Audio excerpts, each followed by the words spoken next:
welcome to Vejikan Coaching Academy Khal. My name is Asinullah. I am here to teach you physics of class 9. So, our today's topic is motion due to gravity. अब gravity क्या चीज़ है? तो कोई भी object जिसमें ये असर मौजूद हो कि वो अपनी तरफ किसी चीज़ को खींच सकता हो, तो हम उसको कहते हैं कि इस ऑब्जेक्ट के अंदर जो है वो ग्रेविटी है। ठीक है। अब किसी भी ऑब्जेक्ट जिसका मास हो तो उसके अंदर ग्रेविटी का इफेक्ट जो है वो मौजूद होगा। ग्रेविटी क्या है? किसी दूसरे ऑब्जेक्ट को अपनी तरफ खींचने की सलाहियत को हम ग्रेविटी कहते हैं। ठीक है।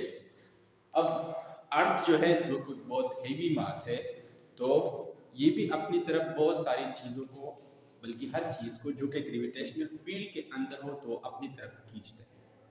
फॉर एग्जांपल हमारे पास ये अर्थ है, तो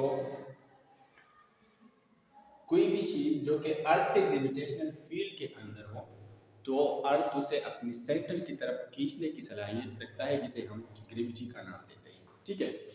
अब एक्सपेरिमेंटली हमने ये फाइंड आउट किया है कि कोई भी चीज जो कि अर्थ की तरफ गिर रहा हो तो उसकी वेलोसिटी में हर सेकंड में 9.8 मीटर पर सेकंड का इजाफा होता है।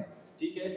हर सेकंड में जब कोई ऑब्जेक्ट जमीन की तरफ गिर रहा हो तो उसकी वेलोसिटी में हर सेकंड में 9.8 मीटर पर सेकंड का इजाफा होता है। यानी वेलोसिटी में हर सेकंड में 9.8 मीटर पर सेकंड का चेंज आ रहा है, और इसको हम कहते हैं ग्रेविटेशनल एक्सेलरेशन। यानी वो एक्सेलरेशन जो कि अर्थ के अट्रैक्टिव फोर्स की वजह से किसी ऑब्जेक्ट के अंदर पैदा हो रहा हो, तो उसको हम ग्रेविटेशनल एक्सेलरेशन का नाम देते हैं। और ग्रेविटेशनल एक्सेलरेशन को हम g से रिप्रेजेंट करते हैं। स्मॉल g से हम इसको रिप्रेजेंट करते हैं। एक्सपेरिमेंटली इसकी वैल्यू जो है वो 9.8 मीटर पर सेकंड स्क्वायर है, और 32 फीट पर सेकंड स्क्वायर है। ठीक है। मीटर पर सेकंड स्क्वायर जो है ये हम SI यूनिट्स में इसको इसी तरह लेते हैं, और फीट पर सेकंड स्क्वायर जो है इसको हम ब्रिटिश इंजीनियरिंग सिस्टम या FPS सिस्टम जो है उसी में हम इसको इस तरह लेते हैं। ठीक है। अब ये वैल्यू जो है ये पॉजिटिव भी हो सकती है, ये वैल्यू नेगेटिव भी हो सकती है। अगर कोई ऑब्जेक्ट जमीन की तरफ गिर रहा हो तो उसकी वेलोसिटी में हर सेकंड में 9.8 मीटर पर सेकंड का इजाफा होता है। और हम लोगों ने ये प्रीवियस लेक्चर्स में सीखा है कि जब किसी चीज की वेलोसिटी टाइम के साथ बढ़ रही है तो उस चीज के अंदर पॉजिटिव एक्सेलरेशन पैदा होगा। उसके मुकाबले में अगर किसी चीज की वेलोसिटी इस तरह डिक्रीज हो रही हो तो फिर उसके अंदर जो एक्सेलरेशन पैदा होगा वो नेगेटिव एक्सेलरेशन होगा। तो कोई चीज अगर अब जमीन की तरफ गिर रही है तो उसके अंदर पॉजिटिव ग्रेविटेशनल एक्सेलरेशन पैदा होगा, क्योंकि हर सेकंड में उसकी वेलोसिटी में इजाफा होता है। और उसके मुकाबले में अगर कोई चीज हम जमीन से ऊपर की तरफ उछाल देते हैं तो फिर हर सेकंड में उसकी वेलोसिटी में डिक्रीज आएगा।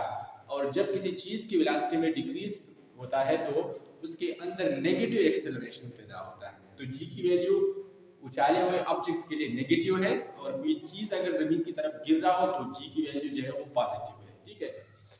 अब ये ग्रेविटी की वजह से जो मोशन होता है, यानी फ्री फॉलिंग एक टर्म जो हम इस्तेमाल करते हैं। फ्री फॉलिंग क्या है? जब कोई चीज जमीन की तरफ गिर रहा हो, ईयर रेजिस्टेंस जो है वो नेग्लेजिबल हो, यानी ईयर रेजिस्टेंस 0 के बराबर हो, तो उस मोशन को हम फ्री फॉलिंग कहते हैं। तो फ्री फॉलिंग मोशन के लिए हम इक्वेशन ऑफ मोशन जो हमने 3 इक्वेशंस पढ़े वो किस तरह हम लिखेंगे। ठीक है। तो याद रखिए, फ्री फॉलिंग मोशन के लिए एक्सेलरेशन जो है वो बराबर है g का, तो एक ही जगह हम g पुट करेंगे। इसी तरह डिस्टेंस की जगह हम हाइट h पुट करेंगे। ये दो चीजें जो है हम चेंज करेंगे, बाकी सारी चीजें वही हैं। तो फर्स्ट इक्वेशन ऑफ मोशन को हम इस तरह लिखेंगे, फर्स्ट इक्वेशन ऑफ मोशन, उसको हम इसी तरह लिखेंगे। फर्स्ट इक्वेशन ऑफ मोशन जो कि इसी तरह था, Vf is equal to Vi plus At। तो A की जगह हमने क्या लिखना है? G। तो ये इक्वेशन इस तरह बन जाएगा, Vf is equal to Vi plus Gt। ठीक है।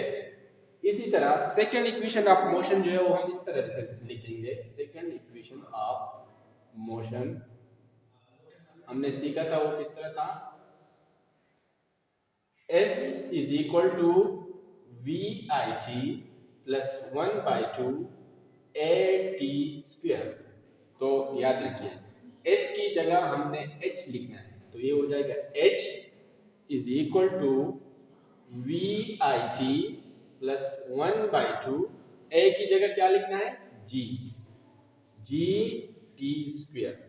ठीक है। और लास्ट जो थर्ड इक्वेशन ऑफ मोशन है वो हम इस तरह लिखेंगे, third equation of motion. Third equation of motion जो था वो क्या था, 2as is equal to V F square minus V I square. तो a की जगह क्या लिखेंगे, g, और s की जगह क्या लिखेंगे, h। 2gh is equal to V F square minus V I square.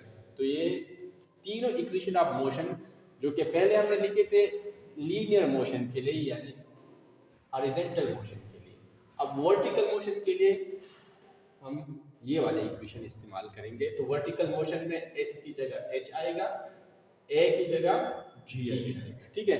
और याद रखिएगा g की वैल्यू जो है वो पॉजिटिव भी हो सकती है और नेगेटिव भी हो सकती है। अगर कोई ऑब्जेक्ट ऊपर की तरफ जा रहा हो तो g की वैल्यू हम नेगेटिव लेंगे, अगर कोई ऑब्जेक्ट जमीन की तरफ गिर रहा हो तो फिर हम g की वैल्यू को पॉजिटिव लेंगे। इसका ख्याल रखना है, समझे? Yes sir, thank you.